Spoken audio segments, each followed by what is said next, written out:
Hello, a quick tool review. Today we've got Boxo brand 38 ratchet. This is a 72 tooth ratchet produced by the Boxo brand. I believe these are produced, or the European ones are produced in Thailand.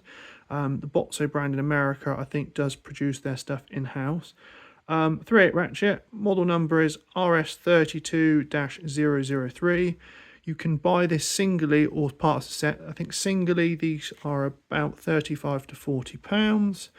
Really nicely finished ratchet, nice smooth action, 72 teeth, 5-degree arc swing, nice chrome work on it, nice and slim, nice length, just a nice all-round tool.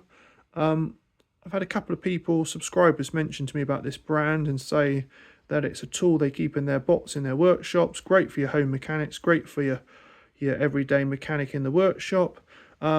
This set, model number, if anybody's interested, is BX402-R2. I think the whole set trades around about sort of 60-65 pounds, depending on what deals you can get them on. You can buy them on their website. I believe some of the tool vans in the area, in this county, we're in Wiltshire, they sell them on their vans. It's not snap-on quality, but it's very, very good. Definitely a high quality, better feeling tool than your sort of Halfords Advance, in my personal opinion. And definitely better than some of the Napa stuff we've been reviewing recently. So I'd check these out. I think they're worth the money personally. It's a nice tool, nicely finished, and I think it'll give you good service. Great for your home mechanic and also great for your everyday working mechanic.